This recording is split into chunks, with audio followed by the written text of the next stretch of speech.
Transmisión.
¿Qué tal? Muy buenos días. Bienvenidas, bienvenidos a Café con Derecho, tu cita legal con un shot extra de aprendizaje jurídico.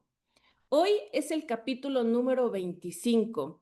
Tenemos un tema que toca fibras sensibles y que además exige un análisis profundo y humano, como lo es el de la prueba anticipada aplicada a la infancia. Les saludo con mucho entusiasmo. Yo soy Alma Yesenia Peña Hernández y como siempre estoy feliz de compartir este espacio donde el aroma de café se mezcla con conocimiento jurídico. Hoy nos acompaña una invitada de lujo. Ella es la maestra Alejandra Ramos Durán, quien es jueza especializada en temas de género e infancia, ¿eh? Y esto lo hace en el estado de Chihuahua. Con ella conversaremos sobre cómo estas herramientas procesales pueden proteger a los niños, a las niñas y adolescentes en momentos cruciales.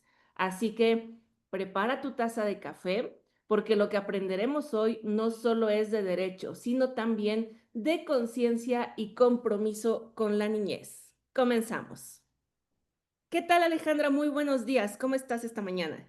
Hola Alma, me da mucho gusto saludarte. Muy bien, muy feliz, contenta de compartir este café con ustedes. Gracias, me encanta esa energía que Alejandra está irradiando desde este momento. Son las 8:03 de la mañana y siempre es un placer iniciar puntuales este café con derecho, pero además que como ustedes lo pueden notar, es iniciar con la mejor de las energías y la mejor de las actitudes. En mi caso, ya está tacita de café a la mano, ¿ok? Y quiero preguntarle a nuestra invitada también, ¿cómo amanece en cuanto a bebidas? Las mañanas consuetudinarias, Alejandra Ramos. ¿Qué se toma? ¿Es de las de cafecito? ¿Es de té? ¿Es de jugo verde? ¿De qué?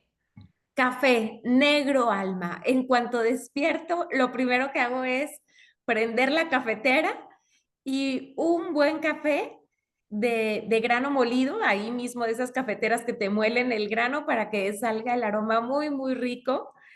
Y procuro también, no tantos, porque luego sí ha llegado el punto en que toda la mañana la paso puro café y te quita el apetito y en fin, el café es sumamente delicioso y hay que también tomarlo con moderación. Qué rico. Bienvenida a este club del café también. Gracias.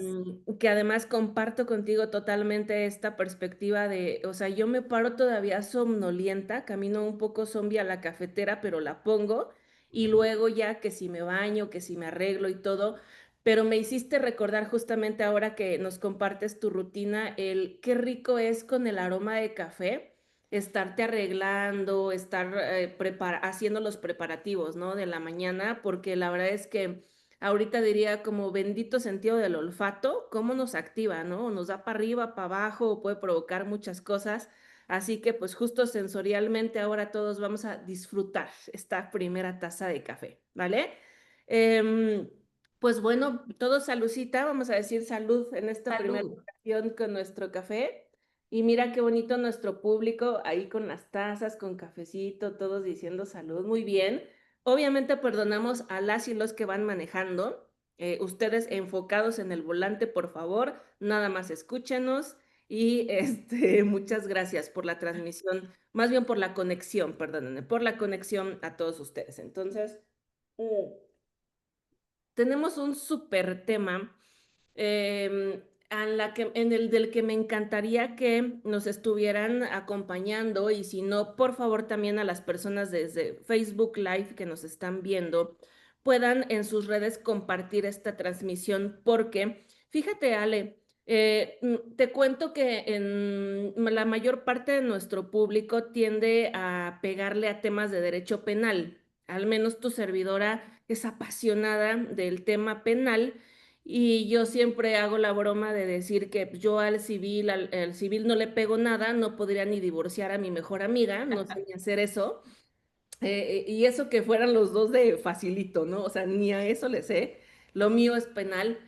Pero este tema que se presenta y que, pues bueno, tú elegiste y que queremos aprender mucho de ti, ¿estás de acuerdo que tiene que ver con distintas ramas del derecho, no solamente en lo penal? Así que justo quisiera invitar a colegas que se dediquen a materia de adolescentes, a materia familiar, a la materia civil, o sea, a otras materias, a que vengan con nosotros y o que nos ayuden a compartir este capítulo de Café con Derecho para poder llegar a más personas. E incluso, ¿sabes qué? Me encantaría precisar, Alejandra, y ahorita te escuchamos, a papás y mamás que de pronto se puedan ver inmiscuidos en algún tema legal, que ellos sepan que a sus hijos les puede proteger la ley, que tenemos ciertos mecanismos para no someterlos como a cosas tan intrusivas, no tan fuertes, porque regularmente escuchamos a mamás, papás, a familias, ¿no? Que dicen, no, yo no procedo legalmente, o yo no le doy a ese plano de lo legal porque se va a dañar mucho a mi hijo o a mi hija. Y creo que tenemos también la misión en este episodio de desmitificar, ¿no? Que vamos a tratar horrible a niños, niñas o adolescentes o a estas personas en la infancia, siempre en los procedimientos legales, porque no es así, ¿no? ¿O qué te parece si logramos mandar como esa primera inquietud? Y ya cuando termine el episodio, a ver si logramos convencer un poco, ¿o no? Claro que sí, Alma, claro que sí. Fíjate que, bueno, yo soy penalista, tengo 28 años dedicándome al derecho penal. Sin embargo, me gustan otras ramas del derecho, me gusta el derecho disciplinario en general, me gustan los derechos humanos transversalizados, me gusta el derecho electoral. Y bueno, ahora con la pasada elección que precisamente dejé de ser jueza, pero me permitió también ejercer bastante el derecho electoral, y que está muy relacionado con los derechos humanos. Y es ahí donde a mí me encanta conectarme con otras ramas del derecho. Y bueno, los derechos de la infancia, como tú bien lo planteas, son transversales, porque los niños, las niñas y las personas adolescentes ven comprometidos sus derechos no solamente por ser víctimas o testigos de un hecho que pudiera constituir delito, sino también, por ejemplo, sus derechos de familia o, por ejemplo, en materia civil, sus derechos patrimoniales, sus derechos hereditarios, en materia electoral, tal vez no directamente, pero recordemos que el interés de la infancia es algo que todas las autoridades deben evaluar y determinar, y por lo tanto no escapa de ninguna autoridad. Recordemos un caso de la Corte Interamericana de Derechos Humanos, en donde, el caso Álvarez, en donde una persona privada de su libertad en Argentina es trasladada a un diverso centro de detención, y el Estado argentino es condenado porque no tomó en consideración el derecho de las infancias a la menor separación, ¿no? Entonces dices tú, bueno, ¿y qué tendría que ver ahí el niño o la niña? Pues absolutamente nada, no, absolutamente todo, porque cuando separas a un niño o una niña o cambias las condiciones de mamá, de papá, entonces tú estás afectando al niño o a la niña, y como autoridad debes no hacerlo, y por lo tanto debes siempre tomar en cuenta esos niños, esas niñas que pueden tener un impacto diferenciado con tu decisión. Recordemos que todo lo que determinamos las autoridades puede tener un impacto directo o indirecto y trastocar la vida presente y futura de un niño o una niña, y tenemos la obligación de que ese impacto sea positivo. Y no vamos a poder lograrlo si no evaluamos el interés superior de la infancia. ¿Y qué es esto de evaluar el interés superior de la infancia? Pues mirar todos los derechos de los niños y las niñas, desde la salud, el derecho a declarar, el derecho a la educación, el derecho a la recreación, a la menor separación, a vivir una vida libre de violencia, en fin, todos los derechos que se comprometan en determinada situación y evaluar cómo se van a impactar con la decisión que tomemos. Y entonces es muy bonito este tema porque, como tú bien lo dices, pues pareciera eminentemente penal, pero no es así. Y tradicionalmente el derecho ha sido duro, ha sido victimizante con los niños y las niñas, porque el derecho procesal, fue creado por hombres y no por cualquier hombre, por hombres de poder, por los hombres que buscaban proteger derechos eminentemente patrimoniales, eminentemente de decisión.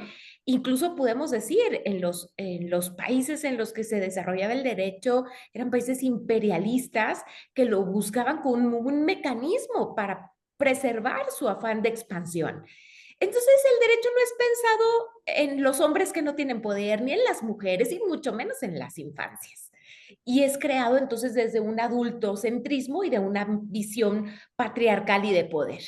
Y cuando un niño o una niña se enfrenta a esto, pues naturalmente el sistema suele ser violento. Pero eso, como tú bien lo decías, ha ido cambiando y tenemos que generar en la sociedad esta obligación de involucrarnos todos, no nada más las autoridades, papás, mamás, las personas educadoras, para que cuando un niño o una niña se involucre en el sistema, no solamente quede pues a la evolución de los derechos y a las concesiones que vamos haciendo las autoridades por mayor, menor sensibilidad o por exigencia de los estándares internacionales, sino también papás y mamás es importante que conozcan los derechos de sus hijos, de sus hijas, para que no se exijan a las, bueno, ya no soy autoridad, pero a los jueces, a las juezas, que exijamos, pues precisamente que el tratamiento de los niños y las niñas sea adecuado a sus derechos. Y es así, Alma, como surge esto de la prueba anticipada.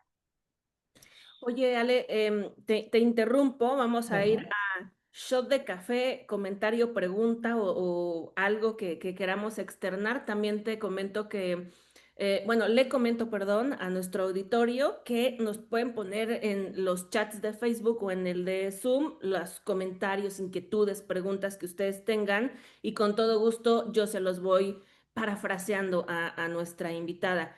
Y quiero precisar, acabas de hacer un ejercicio que me gustó mucho y del cual yo he sido crítica en un último periodo, a donde a mí me parece que he escuchado de parte, sobre todo de quienes tenemos la responsabilidad de ser litigantes, fíjate, un eslogan hueco y título así de fuerte, un eslogan hueco, parece como poesía, ¿no? Ya me conocerás, Alejandra, ya me encanta el sarcasmo, entonces digo que abogados piden algo, sí, sí, sí, por el interés superior del menor.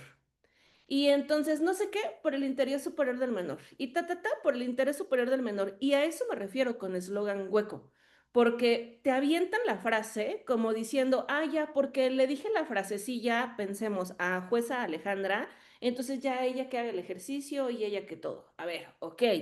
Las personas juzgadoras tienen responsabilidades respecto al aplicativo de estas cuestiones, pero me encanta este primer mensaje que has dado porque todas y todos en este mundo legal, justamente en este café con derecho, pues estamos obligados a hacer un análisis profundo de estos otros escenarios y elementos que nos has compartido de lo que engloban, ¿no? Ese interés superior para niños y niñas y que justamente ahora, pues bueno, vamos a aplicar respecto del tema de la prueba anticipada. Quiero contarle algo a nuestro auditorio también. Hace muchos días, cuando tuve una aproximación con nuestra invitada especial y pues tratamos de precisar con qué tema estaríamos compartiendo con ustedes en este café con derecho, yo me fui para atrás. Y eso que soy apasionada, muy estudiosa del tema de las pruebas, me encantan, Alejandra, fíjate. Pero fíjense que Alejandra me dio un coscorronazo y me enseñó algo, porque en la conversación que ella y yo teníamos, de pronto Alejandra me dice, oye Alma, ¿y si hablamos del modelo Sapkov? ¿Te acuerdas, Alejandra? Y entonces yo así de, ¿qué? ¿De qué me habla? ¿Eso cómo se come? ¿Eso qué cosa es? Y yo le pregunto ahora al auditorio, a ver, váyanos regalando un sí, un no, un sí, un no en el chat, interactuemos un poco. ¿Quiénes de ustedes conocen el modelo SAPCOV, de letreo? SAPCOV. ¿Ok? No se estresen, luego les voy a compartir en nuestro grupo exclusivo de WhatsApp de Café con Derecho más datos sobre de ello. Pero, váyanos, mira, la mayoría, ya ves, Ale, justamente todo el mundo, no, no, no, no, ni idea. Gracias, ya no me hacen sentir tan mal. Yo también súper ignoraba eso, o sea, fui, Ale, por una taza con café, me tomé una, me tomé otra, lo medité y dije, no, no conozco el modelo Sapkov. Y bueno, justamente elegimos este tema porque Ale nos enseñará que el modelo Sapkov tiene que ver con pruebas anticipadas, justamente, ¿no? Para niños, niñas y adolescentes. Pero ¿cómo funciona esto, Alejandra? Venos platicando en lo que vamos tomando cafecito, por favor. Bueno, mira, Alma, yo formo parte de la, o formé parte de la primera generación de jueces y juezas del sistema acusatorio en el país. Recordemos que el sistema acusatorio de las entidades federativas entra en vigor antes de la reforma constitucional. Entonces, a mí me nombran jueza el 1 de enero de 2007. Y bueno, en ese entorno empieza a cambiar mucho la manera de juzgar. Empiezo a tener audiencias iniciales y en audiencias iniciales me doy cuenta de que piden las declaraciones de niños y niñas. Y en algún momento veo un caso de una niña de 4 años que llevaba 11 comparecencias antes de la audiencia inicial, ¿no? Ante la maestra, ante su Procuraduría de Protección, entiéndase la abogada, la psicóloga, la trabajadora social, la psicóloga de fiscalía, la médica de fiscalía, etc., etc., etc. Y me pedían su declaración como parte de las pruebas de la audiencia inicial. Acababa de salir no hacía mucho el protocolo de infancia de la Suprema Corte, donde se señalaba, con base en los casos de Inés Fernández Ortega y Valentina Rosendo Cantú, que debía limitarse las declaraciones de las infancias y sobre todo y de las víctimas en general.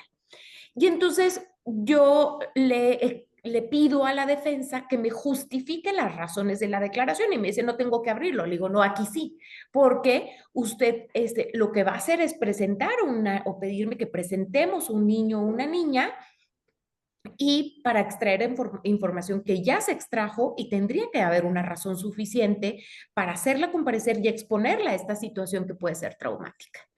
Y entonces me dice que no me tiene por qué justificar. Le digo, bueno, en todo caso yo lo voy a recabar como prueba anticipada, porque es una niña o un niño muy pequeño y se puede perder la información porque precisamente por sus características cognitivas, emocionales y morales. Y entonces me dice que le estoy negando la prueba y en teoría se desiste. Pero luego en apelación lo expresa como agravio y yo la verdad esperaba que me revocaran la decisión porque en ese momento el desarrollo de derechos de infancia era muy precario. Y no me revocaron, me confirmaron la decisión y al tiempo esa persona, magistrado que me revoca la decisión, que no me revocó la decisión, fue presidente del tribunal. Y después de eso habíamos platicado mucho sobre la importancia de contar con espacios y mecanismos para proteger a las infancias y desarrollar pruebas anticipadas. Entonces, cuando él llega, yo empiezo a evaluar cómo pudiéramos hacer una prueba anticipada y empiezo a investigar. Y me encuentro que no había en realidad muchas precedentes de derecho comparado, salvo en la Unión Europea, que había un acuerdo marco sobre víctimas en los que ya se hablaba de la prueba anticipada para niños y niñas como una forma de evitar su revictimización y la Corte de la Unión Europea tiene no solamente una función contenciosa, también tiene una función consultiva y una jueza italiana presenta vía consultiva un caso, que es el caso Pupino. Y el caso Pupino era una maestra, la maestra Pupino, que se le atribuía violencia sobre niños y niñas preescolares.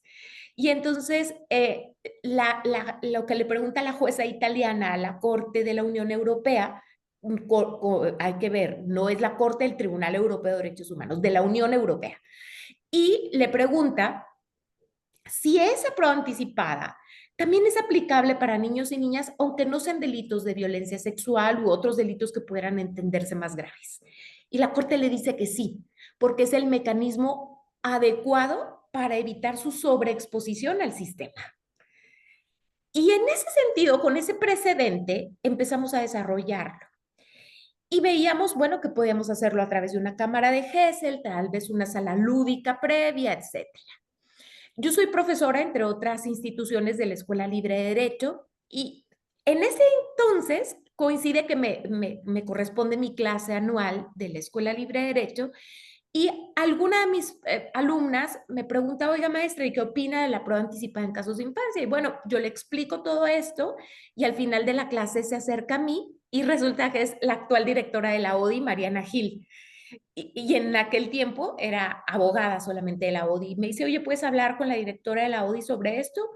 Sí, se puede hablar sobre esto. Pues la ODI es la organización que le ayudó a la Corte en toda la base técnica del protocolo de infancia. Y entonces me dicen, bueno, ¿y de dónde lo has sacado? Del protocolo de infancia y de los estándares internacionales. Y me dicen, ¿nos ayudas? ¿Podemos hacer juntos el modelo? Por supuesto que podemos hacer juntos el modelo. Y entonces la ODI nos prestó toda la base técnica, pedagógica, psicológica, e incluso me sacaron de muchos errores. Por ejemplo, que yo quería hacer una sala lúdica y me dicen, a ver, es una sala lúdica piensa solo en las primeras infancias, pero además sobreestimula y eso dificulta que cuando tú vas a tomar la declaración, el niño o la niña pueda expresarse ampliamente, porque va a tener muchos mecanismos de defensa, como es acudir a estímulos agradables y evadir algo tan doloroso como es el hecho victimizante. Y entonces ellos, con toda esta base muy profesional y multidisciplinaria, trabajan con nosotros en el Tribunal Superior de Justicia esto. Y así creamos el modelo SAPCOP. Entonces el modelo SAPCOP parte de evitar que niños, niñas, adolescentes y otras personas vulnerables, SAPCOP es Sala de Audiencias para Personas en Condición de Vulnerabilidad. Justo eso Y te iba a decir, que si porfa nos deletreabas despacito, porque todo el mundo está impactado así como de qué es SATCOP, para que podamos tomar nota de nueva cuenta. Este es un acrónimo, vamos a así entenderlo es, así. así Así es. que cada letra que ustedes identifiquen nos da pie a la palabra que luego nuestra querida Alejandra expone para que aprendamos a el significado de SAPCOP. Entonces, ¿significa, porfa, Ale? Sala de Audiencias para Personas en Condición de Vulnerabilidad. Y obviamente, por ejemplo, para víctimas de secuestro aplica perfecto, porque recordemos los efectos psicológicos que luego sobrevienen en las víctimas de secuestro, este fenómeno muy conocido en virtud del cual las víctimas con el paso del tiempo empiezan a proteger a sus agresores, lo que se conoce como síndrome de Estocolmo. Y entonces, por ejemplo, para las personas víctimas de secuestro, puede ser útil para preservar su testimonio sin la aparición previo a que aparezcan los efectos más fuertes. Sí, miren, aquí alguno de sus compañeros nos comparte algunos datos de la SAPCOV en el chat. Y bueno, para evitar esos efectos más fuertes, o por ejemplo, víctimas de trata o las víctimas, las familiares, incluso víctimas indirectas de desaparición forzada. Y cuando aplicamos este modelo, entonces lo que estamos pensando es que son personas, víctimas, testigos que necesitan un tratamiento especial. La prueba anticipada normalmente pensamos, se puede morir el testigo o podemos no encontrarlo o no poderlo presentar, pero no es necesariamente así. Por ejemplo, cuando practicamos pruebas periciales que se extingue la muestra, como a veces el ADN, cuando es muy poquita la muestra biológica que encontramos, pensamos, se va a extinguir, hay que hacer una pericial con traslado a la defensa porque es irrepetible. Y nos cuesta mucho trabajo entender que esto mismo puede pasar con la testimonial, que se puede extinguir la memoria o deteriorar la memoria. Incluso esto en temas de razonamiento probatorio, esto lo ha desarrollado muy bien la Escuela de Girona, o la psicología del testimonio. ¿Cómo es posible generar sesgos, implementar recuerdos inexistentes y alterar los recuerdos por sí mismos? Entonces se trata de esto, de preservar algo que es mutable y tal vez extinguible, como es la memoria, que es la materia prima del testimonio. Genial. Y Perdónale, antes de que entres también ya a cuestiones más profundas sobre estos aspectos cognitivos y emocionales y demás, por ejemplo, en niños y niñas, quiero regresarte un pasito antes, porque estamos hablando de prueba anticipada, ¿vale? Para que entendamos todos que no es un tratamiento regular de testimonio, sino de la figura de prueba anticipada. Pero quiero compartirles una experiencia. Una vez yo estaba, estaba solicitando que se realizara una prueba anticipada para un niño. Y el juez me respondió, oiga, licenciada, más o menos, ¿no? En resumen, ¿no? Y sin formalismo. Básicamente el juez me dijo, es que yo no veo que se actualice algún supuesto para que usted quiera trabajar una prueba anticipada con un niño, porque el artículo 304 de nuestro Código Nacional de Procedimientos Penales dice que la prueba anticipada solamente se podrá atender, uno, cuando el testigo no pueda concurrir a la audiencia. En este caso, suponemos que el niño, luego cuando se le cite, podrá ir. Dos, por vivir en el extranjero. No existen antecedentes de que el niño viva o se vaya a vivir al extranjero. Tres, porque ese tema de su muerte. El niño está en plena salud. Propiamente por su estado de salud, está bien el niño de salud. Y los otros supuestos son por su estado de salud y por la incapacidad física o mental que o impida. extrema necesidad habla, ¿no? Ajá. Y me dijo, entonces no. Y me la negó. Y yo así de, Dios santo. Y como tú bien señalas, en Europa, al menos mi partitura un poco académica es justamente saber que en España esto se trabaja de una manera totalmente diferente y que en muchos otros países, como con el ímpetu como que se tuvo en la experiencia que nos señalas, dices, oye, es que aunque la letra esté fría y lo señale así, tengo que analizar otras cuestiones de derecho de protección del menor, del niño, ¿no? Perdón, del menor, del niño. em, y entonces podría aceptarla por estas razones que tú nos has dado. Pero justamente esto me llama la atención porque fíjate que ay, por ahí sí hay criterios todavía de personas juzgadoras que aplican este artículo a rajatabla. Y yo he escuchado por ahí incluso una respuesta donde decían, bueno, necesitamos reformar ¿qué dije? El 300. ¿Qué artículo era? 304. Gracias. Necesitamos reformar el 304 y que le agreguen y para personas de la infancia. Entonces dices, no te pases, o sea, no es necesario, ¿no? Que lleguemos a eso. Y quisiera detenerte un poquito en esa parte, ¿no? O sea, ¿por qué sí podríamos? ¿Sabes por qué a mí me preocupa que algún colega esté en un trauma, en una situación similar a la mía de que, ¿cómo vas a pedirle a la persona juzgadora que se anticipe esta prueba? Aunque a rajatabla el 304 esté así y ahora ya nos vamos a las otras cuestiones. ¿Qué te parece? Perfecto. Mira, tenemos que partir de cuál es el modelo interpretativo propio de un Estado democrático. Y este modelo interpretativo es el pro persona que establece el artículo primero constitucional. Las interpretaciones gramaticales o literales son propias de estados despóticos, en donde el juez tiene que atender a la letra de la ley que hizo la autoridad para controlar a la ciudadanía. Entonces, esta interpretación gramatical, cuando la vemos impuesta, ojo, red flag, hay que apartarnos de ahí. Entonces, la interpretación tiene que ser conforme a qué? A los derechos humanos. ¿Cuáles son los derechos humanos comprometidos? El derecho a la salud, salud integralmente y derecho de la infancia. cuarto constitucional. Y además, estos están desglosados en la Ley General de Niños, Niñas y Adolescentes y, por supuesto, también en la Convención sobre los Derechos del Niño, que es la convención más signada en el mundo, es la más aceptada. Incluso en Estados Unidos, si bien es cierto, Estados Unidos no la ha asignado, recordemos que los derechos de infancia, desde los derechos de las víctimas, son ampliamente protegidos, aún de manera más amplia que en la propia convención.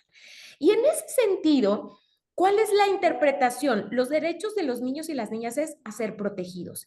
Y el artículo cuarto constitucional así establece este interés superior. Y la Ley General de Niños, Niñas y Adolescentes fue modificada no hace mucho precisamente para incorporar varias porciones normativas que establecen la obligación del Estado de no revictimizar ni generar sufrimiento en los niños y las niñas dentro de los procedimientos.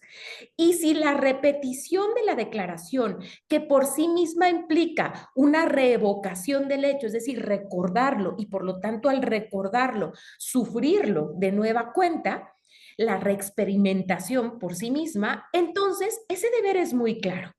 Y si el artículo 304 del Código Nacional te establece que tienes una obligación de hacer prueba anticipada cuando es necesario y una obligación del Estado es proteger a los niños y a las niñas contra el sufrimiento y la revictimización, entonces es una obligación constitucional a partir de una interpretación amplia pro persona. Porque si no lo hacemos así, estamos violando esa obligación que claramente se establece en la Ley General de Niños, Niñas y Adolescentes. Ahora, el proceso SAPCOP no solamente busca no revictimizar, no repetir, hacer prueba anticipada ante juez de control que se pueda usar en cualquier otro momento e incluso si se necesita una pericial en la que deba ser tomada en cuenta el relato del niño o la niña, que se vaya a que tomemos ese relato entendiéndose peritos, peritas en psicología, en medicina, etcétera, incluso en testimonio infantil para analizar la credibilidad del dicho. Pero también porque el modelo SAPCO no solamente es un espacio protegido, es un espacio que manejan personas especializadas con mucha formación, una capacitación permanente. Y entonces lo que se busca es que la declaración constituya un paso para la redignificación y la rehabilitación del niño o la niña, parte del proceso terapéutico en el que haya sido preparado o preparada previamente, se le haya informado con claridad de qué se trataba y además el proceso de declaración que forme parte de este modelo terapéutico que sirva para el niño o la niña para acomodar el hecho emocionalmente y poder partir a la recuperación de los efectos nocivos que causa el hecho en su persona. De tal manera que el modelo SACOP no solamente parte de la idea de no revictimizar, sino de reparar.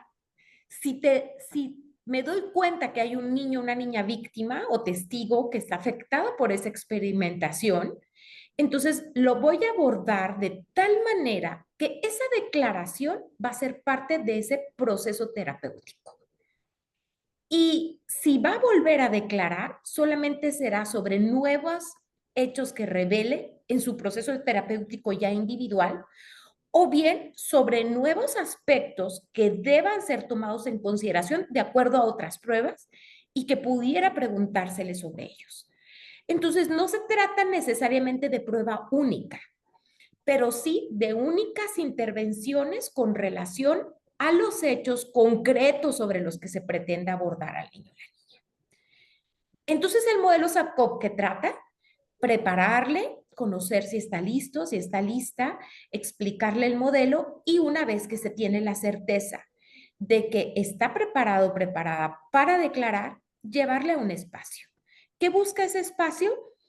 Que sea un espacio neutral, que no te encuentres al policía lleno de armas. Por ejemplo, aquí en Chihuahua se usa el modelo de antenas y cuando nos llevaron a ver el modelo antenas, pasas por donde llega la policía y entonces hay vehículos blindados y los policías con sus armas de alto calibre y las pilas de expedientes y una cosa terrible, ¿no? Para ingresar por ahí a los niños y a las niñas. El modelo SAPCO busca que sea un ingreso, un espacio neutral, sin elementos que evoquen al sistema de justicia.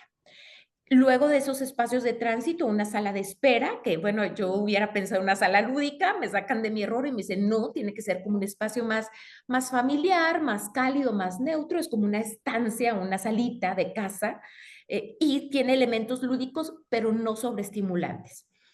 Cuadernos para colorear, legos, megablocks, este tipo de juegos que pueden ser entretenidos, pero que no generan una sobreexaltación. Y luego Ale, finalmente, dime, te paro ahí, por favor, para que también nos saques del error a nosotros. ¿Qué sí sería sobreestimulante y qué no lo es, entendiendo esta descripción de la sala que nos das? un tobogán, por ejemplo, Ok.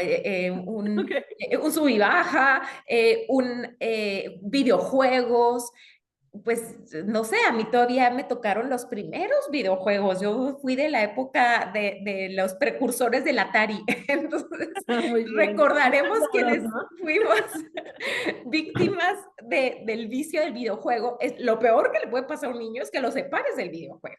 Y Ok, más cuando le va, bueno, ya no sé a quién le ganas, ¿no? Pero cuando le ibas a ganar cuando eras Pac-Man y te ibas a comer todas las rayitas, ¿no? Entonces, lo que quieres y lo estás pensando en aquello.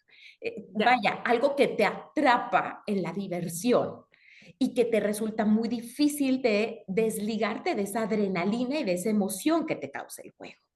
Me queda claro que no sería nada tecnológico, o sea, no tendría por qué haber un iPad, por ejemplo, ni un celular en la sala donde tengamos este niño o niña ahora, ¿no? Porque qué rollo separarlos de estos equipos. Pero Así vale, es, así sobreentendida es. la sobreestimulación. Perdóname por interrumpirte, pero para que vayamos todos aquí de la mano y luego.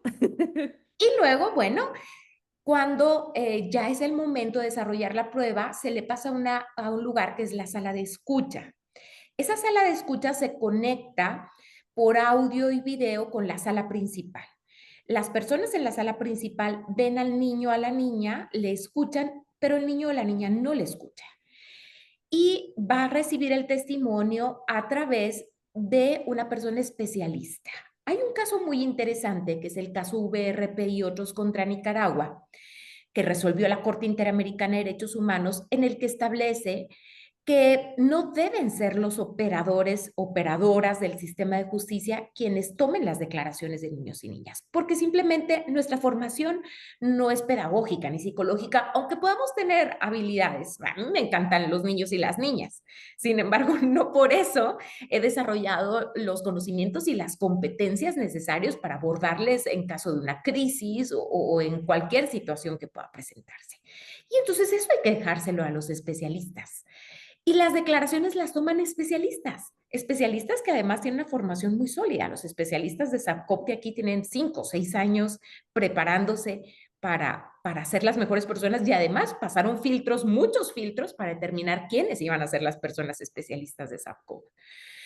Y bueno, las partes hacen las preguntas, el jueza las califica, se las transmite a la persona especialista, quien las plantea en un lenguaje claro para las infancias. Incluso cuando hay una pregunta y esa pregunta no es adecuada al desarrollo cognitivo, al pensamiento infantil, lo va a plantear. Por ejemplo, un tema que tenga que ver con situaciones abstractas. La persona especialista pues simplemente le dice a los profesionistas, a ver, usted le está preguntando qué hora era. Es una niña, un niño de 4 años.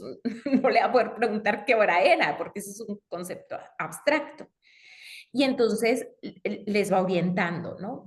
Haga la pregunta de tal manera que el niño o la niña la pueda responder. Había luz, no había luz natural, qué estabas haciendo, qué acababas de comer, ¿no? A lo mejor acababa de desayunar, cuál había sido tu última comida, no sé, algo que pueda anclarse con un concepto tan abstracto como el tiempo. Y entonces la persona especialista, después de permitir un relato libre del niño o la niña, empieza a hacer las preguntas y es en un espacio, insisto, videograbado, pero además con una mesa de vidrio y conseguimos unas mesas de vidrio muy especiales que no tienen ángulos y eso permite que veamos las manitas de los niños, que a veces sus expresiones, su nerviosismo, su descripción de los hechos la hacen a través de su lenguaje corporal, pero sin el riesgo de que el vidrio les vaya a lastimar. Y así es como se recaba la declaración y se fija como prueba anticipada. Es una declaración que es, permite preservar el debido proceso. ¿A qué me refiero con el debido proceso? El debido proceso como este metaprincipio que entre otros contiene el derecho a la defensa adecuada y la defensa adecuada a la vez el derecho de intervenir plenamente de la persona imputada a través directamente o a través de su defensor defensora, de contradecir a los testigos, de poder participar plenamente en el acto procesal. Entonces, esta prueba es una prueba de muy alto estándar de protección a derechos humanos porque cuida el debido proceso, los derechos de la persona imputada y cuida el derecho diferenciado de estas víctimas vulnerables a una protección especial. Y este modelo fue no solamente creado por la ODI, por el Tribunal Superior de Justicia, también cuando estábamos en esta construcción, la ODI con su cercanía con la Corte lo estuvo consultando permanentemente y obtuvimos el aval de la Corte. La UDI trabaja fuerte con UNICEF y UNICEF avaló el modelo.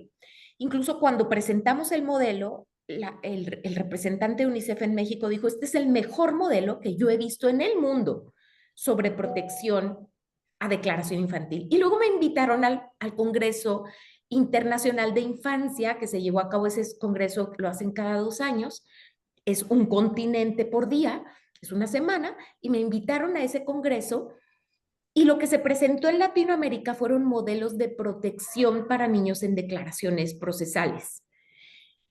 Y se presentó el modelo SAPCO porque en América era donde había los mejores modelos y el modelo SAPCO se consideró el mejor modelo en el mundo, se consideró el mejor modelo en el mundo para protección de niños, niñas y adolescentes por la UNICEF. Y bueno, el protocolo de la Corte ya también lo incorpora y lo maneja como el modelo a seguir para la declaración protegida de niños y niñas. Oye, Alejandra, qué gusto saber eso. Creo que de las pocas cosas en las que a México nos ponen en primer lugar por hacer algo bien, porque luego tenemos primeros lugares en indicadores de delitos y en casos penosos y chalala. Qué buena noticia esa que nos das. Y quiero hacer por ahora, en lo que te dejamos, también darle unos sorbitos de café a tu taza, hacer algunas aclaraciones por algunos comentarios que veo en Facebook. La primera es, esto de lo que nuestra superestrella invitada especial en este tema nos está enseñando esta mañana es un modelo, ¿ok? Ese SAPCOP es un modelo para trabajar las pruebas anticipadas en los casos que ella nos ha tan solo ejemplificado que no son exclusivos. ¿Por qué aclaro que es un modelo? Porque no debieran pensar, por favor, que es una institución. ¿Ok? No van a encontrar un edificio que se llame SAPCOB y entonces voy ahí y pido trabajar mi prueba anticipada. No lo entiendan así, por favor. O sea, es un modelo que se implementa en los centros de justicia para determinados asuntos. Aclaración número uno. Aclaración número dos.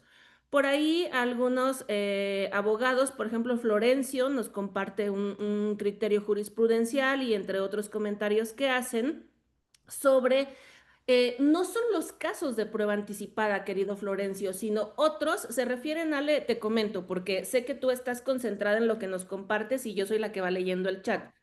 Florencio expone aquellos casos donde ya estamos en etapa de juicio oral, ya se está celebrando el desahogo probatorio y de pronto algún testigo muere.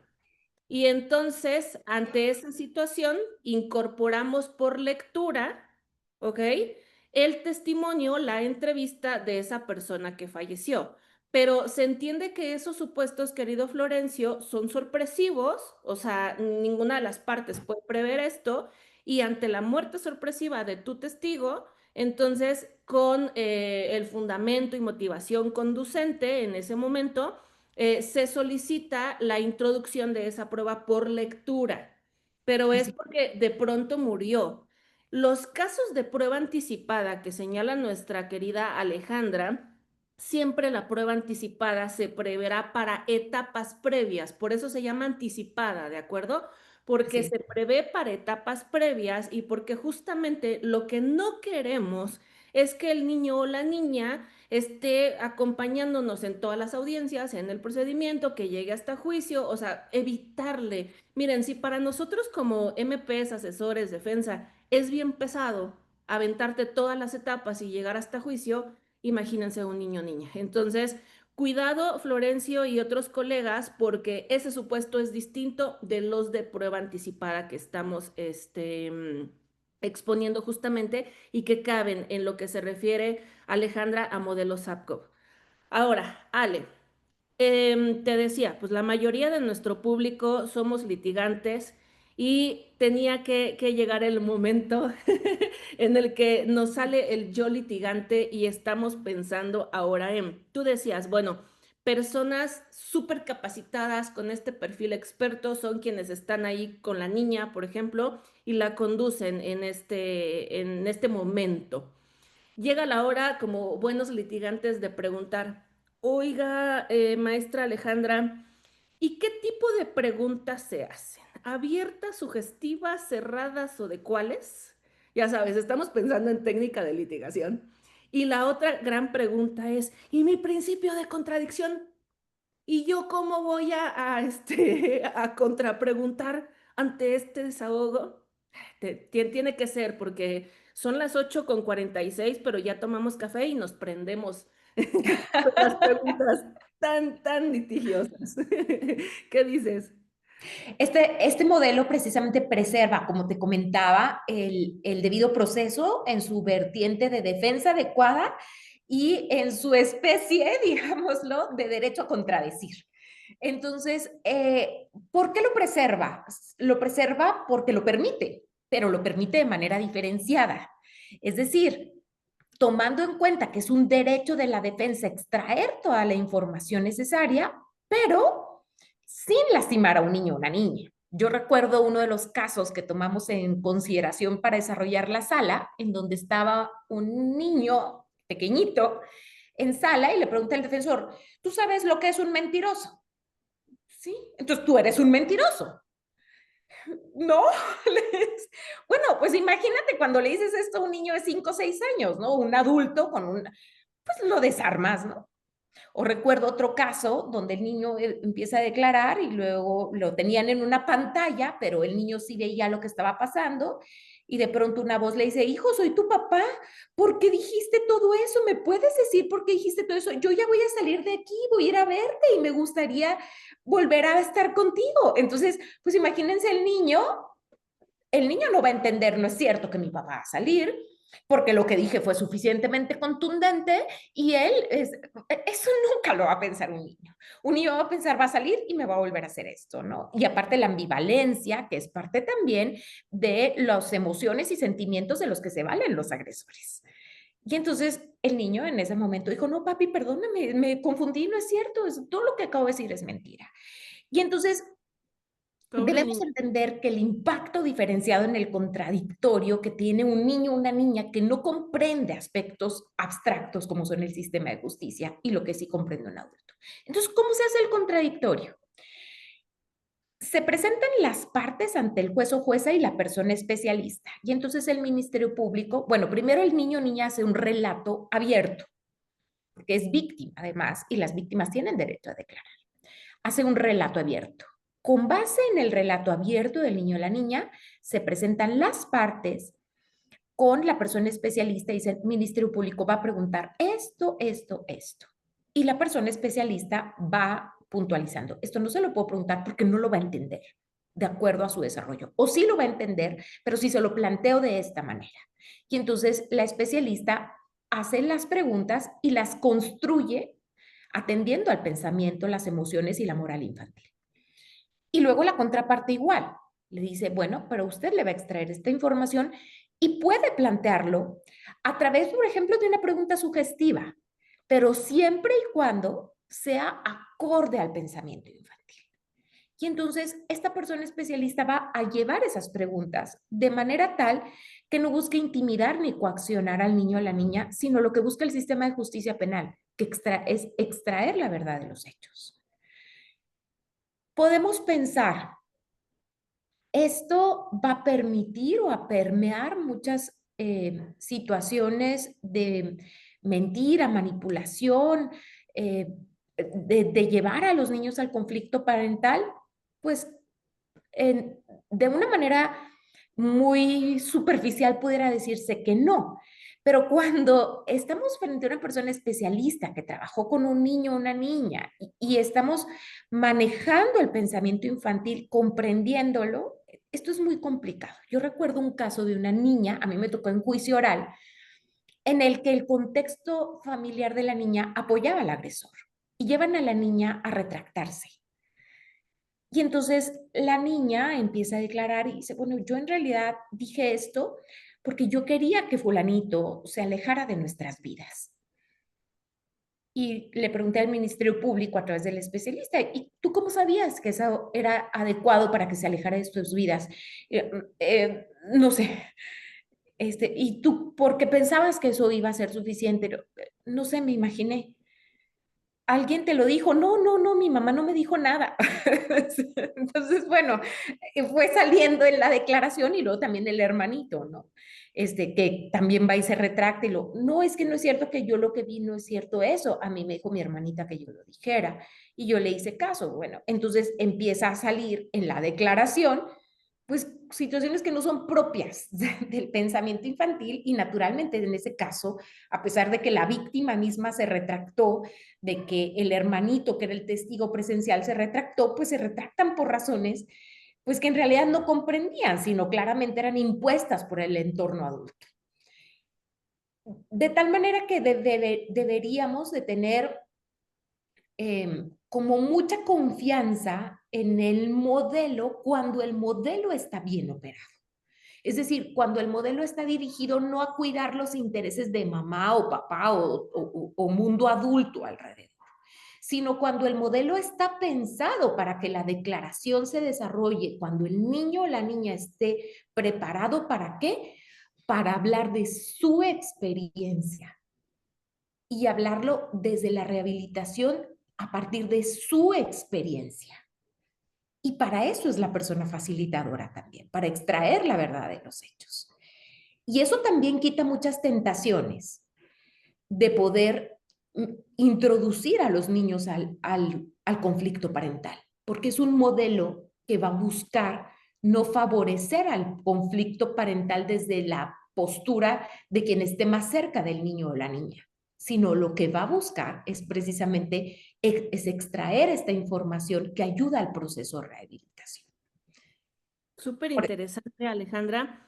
Y ahora que justamente terminas hablando de de las personas facilitadoras de este modelo de SAPCOP, mi querido Jova Reyes, te mando saludos. Has hecho preguntas y comentarios muy interesantes desde Facebook, que he intentado también aquí algunos contextualizar y otros ahora sí que de manera anticipada también ya han sido respondidos por nuestra invitada especial, mi querida Leo, también Leo Ugalde, te mando muchos saludos.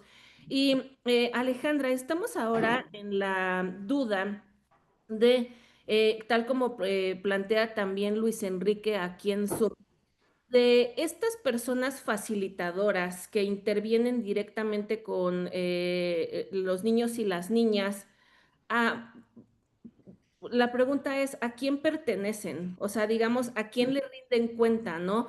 ¿Al centro de justicia o a la fiscalía o a un ente autónomo o a quién? Porque creo que esta pregunta y también relacionado, Jova, a la inquietud que tú tenías sobre el tema, fíjate, Alejandra, en la preocupación de subjetividades o ciertos sesgos al momento de hacer, ¿no?, los interrogatorios o contrainterrogatorios de parte de la persona facilitadora.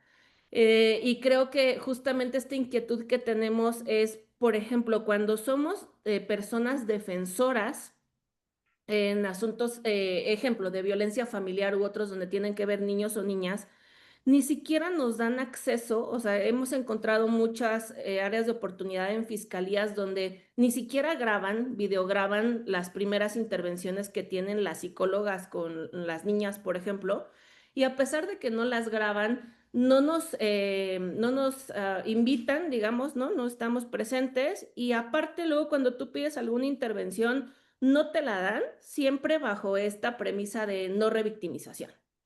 Pero me parece súper interesante que con el modelo que tú nos estás presentando, hablabas de un debido proceso, que por supuesto se nota de la exposición que tú nos compartes, porque vemos ahí cómo se cuida, por sobre todo al niño, por ejemplo, pero además notamos la efervescencia de cada uno de los principios en este ejercicio que tú nos compartes. Entonces, ¿a quién pertenecen estas personas facilitadoras y cómo cuidamos justamente la imparcialidad de ellas?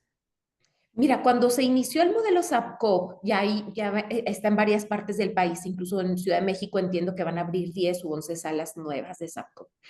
Cuando inicia el modelo SAPCO, lo que hicimos fue convocar a todas las personas psicólogas de su Procuraduría de Protección, del Tribunal Superior de Justicia, que llevaban las tomas de opinión en materia familiar y los acompañamientos de psicología también para víctimas, testigos, y testigos, peritos y peritas de fiscalía y también peritos y peritas de fiscalía de acompañamiento, no necesariamente para ser periciales, sino para hacer acompañamiento en entrevistas. Eran unos 25, 30 psicólogos y psicólogas. Ellos y ellas recibieron la capacitación por la ODI con su personal de psicología y pedagogía y hacían ejercicios. Y había, por ejemplo, algunos que conocían muy bien las técnicas de interrogatorio y contrainterrogatorio en juicio, además de pensamiento infantil. Y eso fue muy útil porque saben cómo extraer, por ejemplo, una pregunta, cómo extraer información a partir de una pregunta sugestiva. O sea, son peritos en psicología, pero que entienden muy bien las técnicas de litigio. Y de ahí se extrajo a precisamente las personas que impregnaban menores sesgos. Y ahí los temas que veíamos, Alma, por ejemplo, eran sesgos cognitivos de lo que sí le tienes que preguntar o no a un niño o una niña. Por ejemplo, en materia familiar batallábamos mucho porque decían, no, si empieza a hablar del delito no le puedo preguntar nada. A ver, tiene un derecho este niño y esta niña al esclarecimiento de los hechos y tiene un derecho también a que se le escuche y a que se le crea. Y entonces no puedes partir desde una mirada de toma de opinión, porque esto es diferente. Y entonces ahí se fueron extrayendo quienes podían reconstruir estas ideas y quienes no. O quienes, por ejemplo, intentaban conducir al niño o la niña desde su sistema de que el niño o la niña no le permean los conflictos parentales, ¿no? El niño o la niña nunca va a mentir. No, no, hay conflictos parentales que los orillan a declarar en cierto sentido, ¿no? Y entonces, todos estos peritos, peritas, fueron siendo, digamos, trasladados hacia otro espacio, no excluidos, digamos, entendiendo que sus competencias estaban en otra parte. Y así fue como se obtuvo a las personas mejor cualificadas para, para llevar acompañamiento. Quienes no impregnaban sus sesgos, quienes privilegiaban que fuera un momento de rehabilitación y quienes buscaban precisamente extraer esta información al margen del conflicto parental y quienes entendían mejor las técnicas de litigio. Y incluso la persona mejor evaluada fue contratada por el tribunal y es la encargada principal de SAPCO. Pero si ella no está disponible, Verónica se llama la facilitadora, si Vero no está disponible, hay muchas personas que tienen también estas competencias, que están calificadas, que están preparadas para esto. Hay un listado de los mejores perfiles para salas SAPCO. Constantemente analizan las declaraciones, tienen retroalimentación y van mejorando sus técnicas de acompañamiento. Qué cosa no menor este perfil tan especializado que estás describiendo. O sea, tienes que saberle de psicología, pero además no de psicología en general, sino en niños, niñas, de técnica de litigación, de derechos, de debido proceso. O sea, bomba, bomba de perfiles a estas personas que yo no conozco a nadie de este perfil, pero desde ya quiero enviarles una felicitación, ¿no? O sea, vaya trabajo que hacen, porque de verdad de la protección psicoemocional de estos niños y niñas, podemos hacer justamente, creo que mejores adultos, ¿no? Me queda claro que hoy en día los adultos, las y los adultos buenos y malos no son más que niños con traumas, con Así traumas es. no trabajados. Entonces, es mucha esta responsabilidad. Yo mandaría a más papás al psicólogo y a menos niños. Sí, sí, totalmente contigo, ¿eh? Totalmente con eso. Ale, y entonces, estas personas facilitadoras, en sí, digamos, para que lo podamos entender ya mejor, ¿a qué institución pertenecen? O sea, ¿tienen una adscripción a dónde o como Alma Defensora o Ana Luisa Asesora Jurídica o Rubén MP? No sé cómo podemos acudir a estas personas facilitadoras. La facilitadora la determina el tribunal. Hay un grupo especializado del tribunal que maneja las salas APCO y casi todo lo maneja con este especialista. Pero si este especialista, facilitadora, no está disponible, vamos a pensar en su periodo vacacional, ¿no? O está atendiendo una audiencia en Ciudad Juárez o en otro lugar, en Casas Grandes, que es donde tenemos salas aquí, además de la capital. Hay listado de otras especialistas y que pueden ser de la Fiscalía, del propio tribunal, de su Procuraduría de Protección y también de Comisión Ejecutiva de Atención a Víctimas. Entonces, no se busca que formen parte de una institución en concreto, sino que sean las que tienen mejor perfil, las que tienen la certificación. Ok, meramente pericial esta intervención, digamos, ¿no? Así como funciona también de imparcial esta herramienta, ¿no? Y lo que lo garantiza es que estén avaladas por el modelo para asistir en declaraciones. No todas las personas especialistas, o sea, no puede llegar cualquier especialista de periciales de fiscalía, no. Tiene que ser dentro de las personas que están dentro de la lista y se sigue siempre el orden de prelación. No está Vero, no especialista, entonces se va con la siguiente que tiene mayor expertise y mejores resultados en dar este perfil estricto. Súper. Es que volvemos a tu comentario de, no es como de, ay, yo ya leí el protocolo y entonces también estudié psicología del testimonio y amo a los niños, me encantan los niños, entonces voy de perito. No, permítanme, ¿no? No funciona así. Está súper interesante este tema, Ale. Te haría una pregunta. No es tanto de tu competencia, pero no me la quiero quedar. No sé si la sepas. Ubicas, voy a hacer este paréntesis también. Alejandra Ramos, entiendo, vive en Chihuahua o sus últimos años como jueza especializada en estos temas han sido en el estado de Chihuahua, por lo tanto ella ha notado, ¿no? Que nos citan casos de allá, pero la pregunta, porque es rico nuestro café en derecho, Ale, tenemos a personas en Veracruz, en Mexicali, estoy en Chiapas y desde San Cristóbal de las Casas les mando un saludo a todos, en Ciudad de México, bueno, de todos los estados, leía a alguien ahí de Durango también, qué gusto. De casualidad, ubicas, Ale, ¿en qué estados de la República ya se tiene SAPCO? Entiendo que Tabasco, bueno, te quiero comentar que yo me separé de la implementación, o sea, yo implementé el modelo SAPCO con la ODI, con UNICEF y con la Corte hará unos 5 años más o menos. Y yo me separé del modelo SAPCO de su implementación y solamente la opero o la operaba hasta hace menos de un mes que era jueza, cuando tenía algún caso.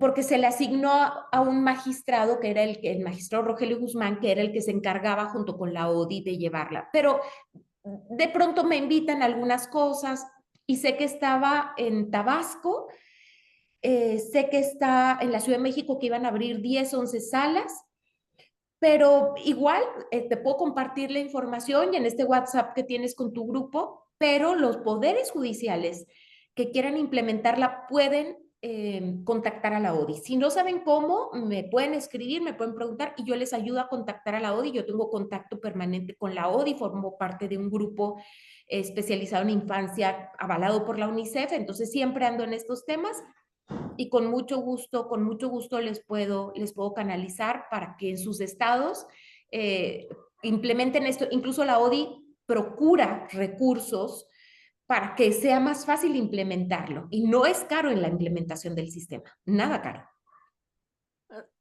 Qué bueno que señalas que nada caro, pero además yo siempre he pensado que querer es poder.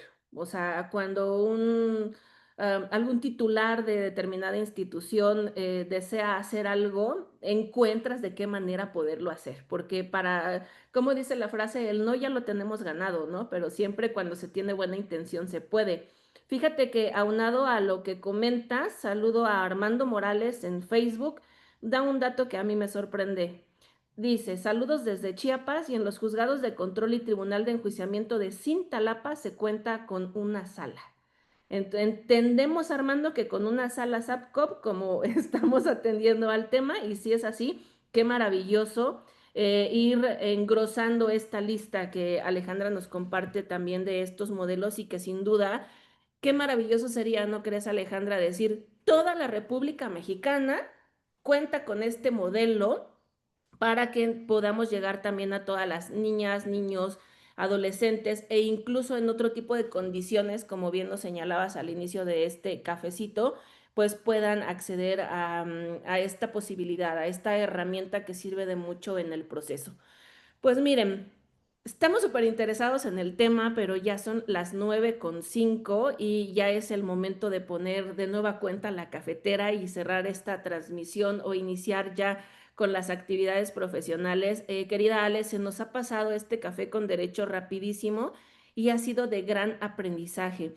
Sé que hay muchos otros comentarios de parte de ustedes, pero ya tratan de casos en particular y recuerden que los casos muy específicos no podemos responderlos así porque muy seguramente mi querida Ale nos va a decir necesito más contexto, necesito más información y tendríamos que ir pues focalizándonos respecto a cada una de las circunstancias tal y como nos planteaban aquí de un caso de unas niñas y niños víctimas en un caso de secuestro, pero ya nos tratan de muchos aspectos procesales y otras cuestiones así que podríamos atender con gusto, pero en otro escenario. Muy seguramente, Ale, cuéntanos ahora, ¿haces consultoría dedicada 100% a la academia o después justamente de este periodo de despacho judicial?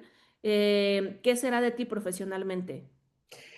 Mira, Alma, pues me voy a dedicar tanto, soy profesora de jurídicas de la UNAM, de la Libre Derecho, de la Escuela Federal de Formación Judicial y voy a seguir ahí un poquito más fuerte y voy a litigar y no voy a litigar muchos casos, no pienso llenarme de casos.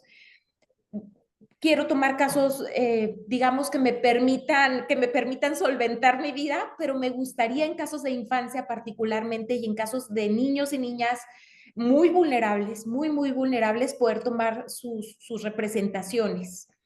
Pero, pero sí quiero dosificarme bastante porque creo que mi principal objetivo es poder establecer a través de buenas técnicas de litigio, ya no como juzgadora, ahora desde la otra parte, estándares, orillar a que generemos mayores estándares de protección a infancia. Entonces sí, me dedicaría al litigio de manera como muy seleccionada en los casos que tomo. Muy bien, y que además vale la pena recuperar la vida personal, ¿no? Porque cuando trabajamos en el servicio público, de pronto regalas tus cumpleaños, el de tus seres queridos, navidades, años nuevos, todo en las guardias, en demás asuntos, y que ahora pues vale la pena hacer una pequeña pausa para nosotros y ya después veremos, ¿no? Así Eh, es. ¿qué otra cosa pasa?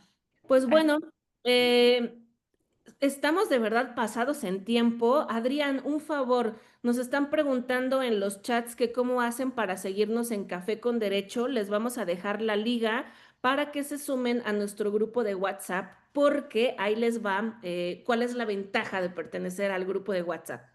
En primera, siempre tienen acceso a las ligas de Zoom de nuestros episodios. Por ahí van de regalo y ustedes se pueden conectar en Zoom todos los lunes y jueves en estos programas.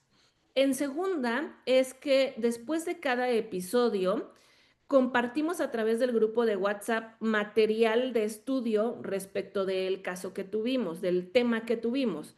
Por ejemplo, yo les voy a compartir, ahora que termine el episodio, un video que me hizo favor de regalar nuestra querida maestra Alejandra Ramos, a donde está en YouTube. Digo, tampoco es que sea, ay, el súper secreto, ¿no, Alejandra? O sea, no, Así es.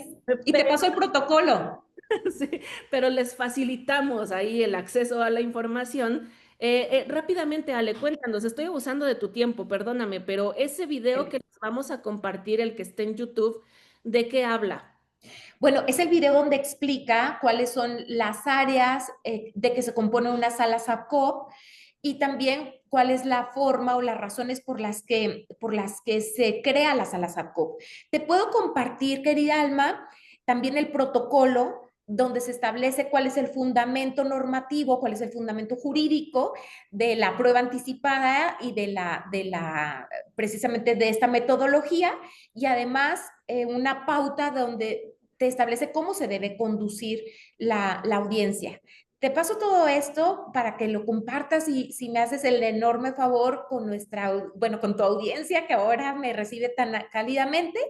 Y por supuesto, yo estoy con mucho gusto a sus órdenes si necesitan tener más información bueno, si saben de algún caso delicado, por favor, lean el protocolo, búsquenlo y procuremos proteger a estos niños y a estas niñas de la manera más amplia, porque no se trata de beneficiar a su mamá, a su papá, a quien denunció, se trata de protegerles a ellos, a ellas, y protegerles es necesariamente extraer la verdad de los hechos.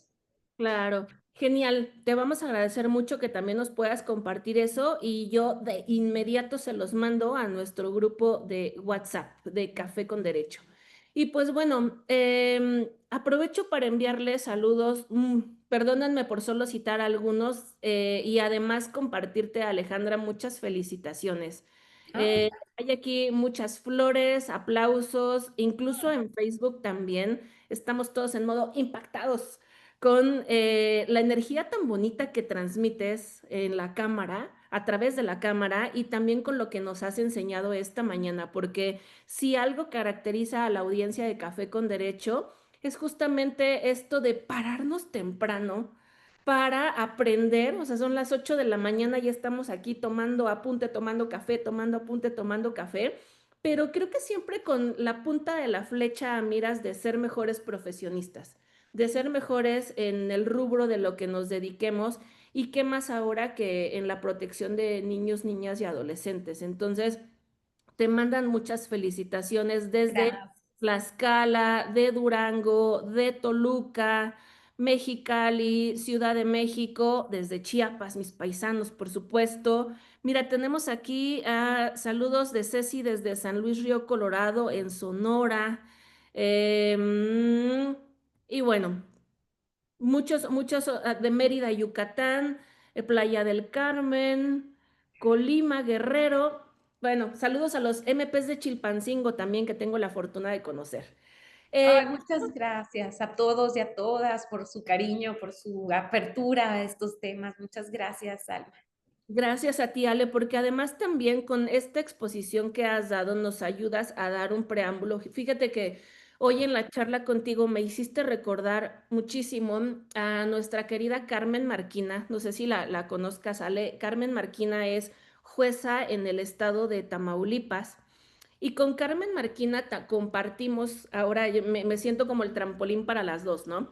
Te puedo decir que las tres compartimos el gusto por el estudio en pruebas anticipadas, en psicología del testimonio. Y aquí sí, yo me alejo y las dejo a ustedes dos al frente porque ustedes dos como expertas y apasionadas en el tema de cuestiones de la infancia. Justamente recordaba alguna vez con Marquina tomándonos un café a donde hablábamos justamente este ejercicio de que en casos de niños, niñas, testigos o víctimas tienen que trabajarse como pruebas anticipadas para no lastimarles posteriormente con todas nuestras complicaciones que tenemos los abogados en las audiencias. Y aprovecho ahora para hacer este comercial y contarles que nuestra queridísima Carmen Marquina estará impartiendo un curso. Aquí está, un curso especializado en derechos de la infancia. Está próximo a iniciar el día lunes 13 de octubre. Si se dan cuenta, va a ser en sesiones de lunes y jueves en el mes de octubre, a donde hablará de todas estas cuestiones inherentes en la niñez sobre psicología, sobre cuestiones jurídicas, identificar condiciones de vulnerabilidad o de indefensión en en la niñez, cómo se protege a ellas, cómo se valora. Miren, esto es algo muy interesante también en la sesión 10, la valoración del testimonio infantil, protocolos especiales y bueno, demás temas muy interesantes que ustedes pueden pedir más información a nuestros teléfonos en INDECAJ. La visión de Carmen Marquina también es como persona juzgadora en este tipo de temáticas. Y quiero contarles que en mi caso, va cebollazo, pero perdónenme, lo tenía que hacer. Quiero invitarlos porque a partir de este sábado 13 de septiembre, en sesiones sabatinas, de septiembre 13, 20, 27 y también el 4 de octubre, tendré el gusto de compartir un seminario de actualización jurídica en temas de razonamiento probatorio, a donde, aclaro, yo no me dedicaré a temas específicos de infancia, sino a cuestiones generales de razonamiento probatorio y para, por ejemplo, es este tipo de cuestión que ocurrió ahora en el programa ALD, la confusión de cuando introduces la prueba por lectura, porque ya Ujú. no tienes al órgano de prueba versus a que fuere prueba anticipada y este tipo de cuestiones, esas sí las atenderemos en estos. También vamos a tomar café durante mis clases. No serán sesiones de café con derecho, pero sí está casi obligado el traer cafecito para las sesiones y platicar de ello. Entonces, Em, si desean inscribirse a estos cursos, pues por favor escríbanos a los números de WhatsApp, los invitamos. Y además, Ale, em, yo sé seguramente voy a hacer una invitación con atrevimiento porque nuestra directora, nuestra rectora en INDECAJ es la maestra Cristina Ortega Camacho, con el atrevimiento de decir, de invitarte públicamente a que formes parte de nuestro claustro docente, a que también nos puedas regalar la impartición, no regalar, perdón, o sea, regalar de tu Sí. tiempo, ¿me entendiste, verdad? Te entiendo perfecto, Alma. Regalar en la cuestión de tu conocimiento, que se nota con cuánta pasión lo haces también, algún curso especializado o algo que podamos organizar, porque de verdad ha sido muy bonito aprender de ti. Y pues estás más que invitada a formar filas con nosotros porque ahora más que nunca se necesita también de nueva cuenta de profesionalización, de expertise, de capacitación y me parece que de justamente este toque sensible, de este toque fino que tú nos has enseñado que es muy necesario para atender determinados asuntos. Entonces, pues gracias Alejandra por tu tiempo. No sé qué quieras compartirnos en este último mensaje de Café con Derecho para que podamos cerrar. Solamente agradecerles a todos, a todas, todas estas mensajes que me hicieron llegar a través tuyo, Alma. Me hace muy feliz saber que el tema les interesa, porque como lo decía al inicio de esta charla, el procedimiento penal fue creado por hombres de poder y para hombres de poder. De tal manera que si queremos que esto cambie y sirva a quienes somos personas ordinarias y particularmente a las más vulnerables, como pueden ser los niños, las niñas, las personas adolescentes, pues es que podemos ir transformando el sistema a la luz de estas necesidades diferentes que se tienen por parte de las y los ciudadanos comunes. Así que bueno, encantada, encantada de haber estado con ustedes y por supuesto acepto la invitación con muchísimo gusto. Hay muchos temas padrísimos que podemos platicar desde el derecho penal internacional, de los sistemas supranacionales de protección a derechos humanos, los temas procesales locales, en fin, creo que el derecho es tan rico y cada vez se nutre más y más de tantos aspectos que podemos compartir espacios divertidos, agradables para ponernos un poquito más al día y aprender unos de otros. Excelente, muchísimas gracias, querida Alejandra Ramos. Y es que justamente hemos llegado al final de este capítulo de Café con Derecho y me quedo con una gran reflexión. Proteger a la infancia no es solo una obligación legal, es un compromiso humano y ético que nos involucra a todos. Hoy aprendimos que la prueba anticipada no es un tecnicismo jurídico más, sino que es una herramienta que puede dar voz a quienes muchas veces no la tienen, evitando que revivan una y otra vez esas situaciones dolorosas. Que este conocimiento no se quede en la teoría y que lo llevemos a la práctica diaria recordando que cada decisión jurídica impacta en vidas reales, en sonrisas y en futuros. Les agradezco profundamente por acompañarnos en este espacio donde con su taza de café ponemos a la disposición de crecer juntos el aprendizaje jurídico. Recuerden que en Café con Derecho tenemos siempre un shot extra de aprendizaje jurídico y nos vemos el próximo lunes. Gracias y que tengan un estupendo fin de semana. Hasta la próxima.